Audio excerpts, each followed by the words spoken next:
बुरहान बंगरवाला और आप देख रहे हैं हमारा चैनल सिविल है। आज मैं मौजूद हूँ झाबा जिला मुख्यालय से करीब 12 किलोमीटर दूर ग्राम खैरू में। यहाँ पर आदिवासी परंपरागत एक परंपरा मनाई जाती है जिसे बाबा देव के जातर के नाम से जाना जाता है। अब ये जातर क्या होती है और क्यों मनाई जाती है, यहाँ के कुछ ग्रामीण हमारे साथ मौजूद हैं, हम इनसे जानेंगे क्या जातर क्यों मनाई जाती है और क्या होता है।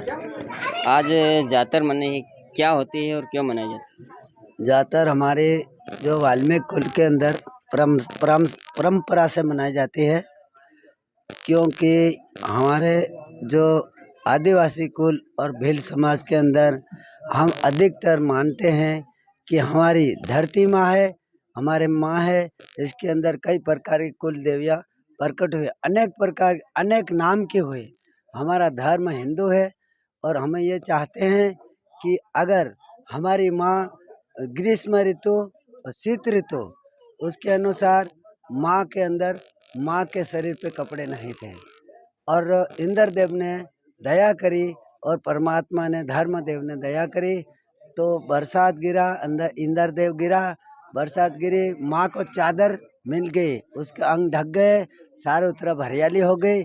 हम जो आदिवासी किसान हैं, हमारी जो किसान के एक कि किसान लोगों को हमने बोनी कर दी। हम बीज बोनी करते हैं पर हाथ मुट्ठी में लेते हैं, उसको नीचे कूटते हैं धरती के अंदर। हमारी धरती माँ एक देवी है, उसको वो बीज ऊंधा पड़ता है या चाहे सीधा पड़ता है पर उग के बाहर निकलता है। उसी आधार पे हम इसको जातर मनाते हैं। जब हमारी माँ को चादर मिल गई, हमको भी चादर मिलेगी, हमको भी अन्न देवी मिलेगी, हमको भी सब कुछ मिलेगा। हमारे मवेशी हैं उनको भी खाना पीना मिलेगा, हमको भी मिलेगा और आप सारी दुनिया को मिलेगा। इसी आधार पे हमारी परंपरा चलती आ रही है। हम हमारे परिवार के अंदर यही शुरू आज की कई प्राचीन काल से हमारी हमारी ये परंपरा चलती आ रही है। इसलिए हम ज़्यादातर जहाँ तक बरसात गिर जाती है, माँ चादर ओढ़ लेती है और हम बोनी कर देते हैं और हमारा जो अनाज होता है माँ चादर ओढ़ लेती है धरती माँ।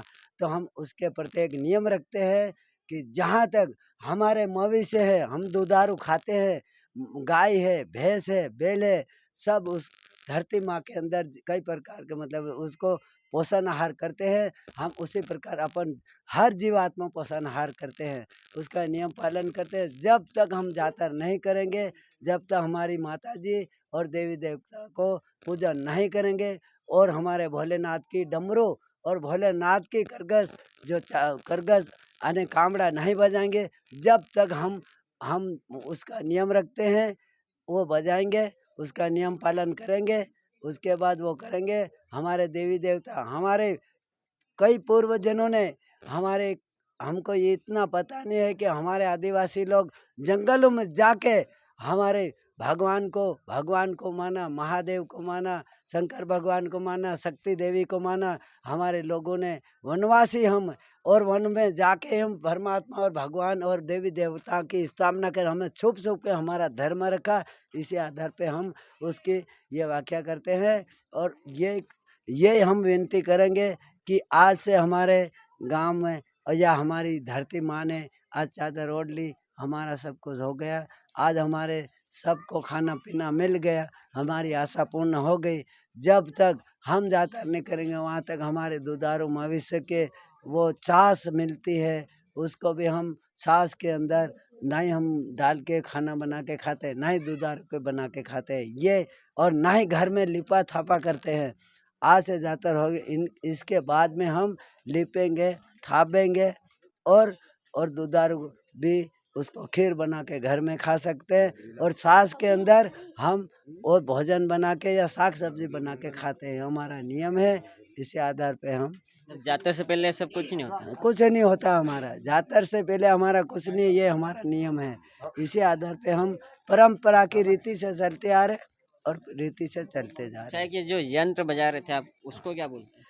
उसको बोलते हैं यंत्र बजा रहे थे, एक को बोलते हैं वो ढाक बोलते हैं। हमारा जो समाज के आदिवासी में वो भोलेनाथ का डमरू है और जो जो एक बांस का बनता है वो करगस बनता है और उस करगस यानी वो विष्णु भगवान का रहता है और वो वो महेश का रहता है। उसके बिना हमारे को शांति नहीं और हमारा गीत चलता नहीं, क्योंकि विष्णु का ये जो गीत गाते हैं उसका क्या महत्व है? उसका महत्व है कि हम परंपरा को उस जागृति जानते हैं कि यहाँ धरती माँ है। इस धरती माँ के अंदर शक्ति माँ ने प्रकट किया। शक्ति माँ के पुत्र होते हैं, कोई ना उसका बाप, ना उसके ना बाप ना माँ, ना माँ बाप कोई नहीं होते हैं। निजन निराकार हमारा भगवान होता है और निजन निराकार हमारी शक्ति होती है। शक्ति माँ के पुत्र हैं, शक्ति माँ की अनेक देवी है। हम हर जगह देवी देवता को मानते हैं, पर हमारे अंदर इस दिल के अंदर जागृति है और उसी को हम मानते हैं कि हमारी देवी है और हमारा भगवान है। कि भगवान निर्जन निराकार है। निर्जन निराकार कोई आकार रूप उसी का नहीं रहता है, क्योंकि हमारी जो एक ही श्रद्धा आस्था है कि जहाँ तक भगवान ऊपर से हमारे पर दया नहीं करते वहाँ तक हमारी माँ खाली रहती, उसको चादर मिल जाती। हम सभी किसानों और आदिवासी को खुशी हो जाती और हमारे पोषण के लिए साल भर का पोषण हो गया। हमको खुशी उसका नियम रखते हैं, उसी आधार पे हम जातर करते हैं।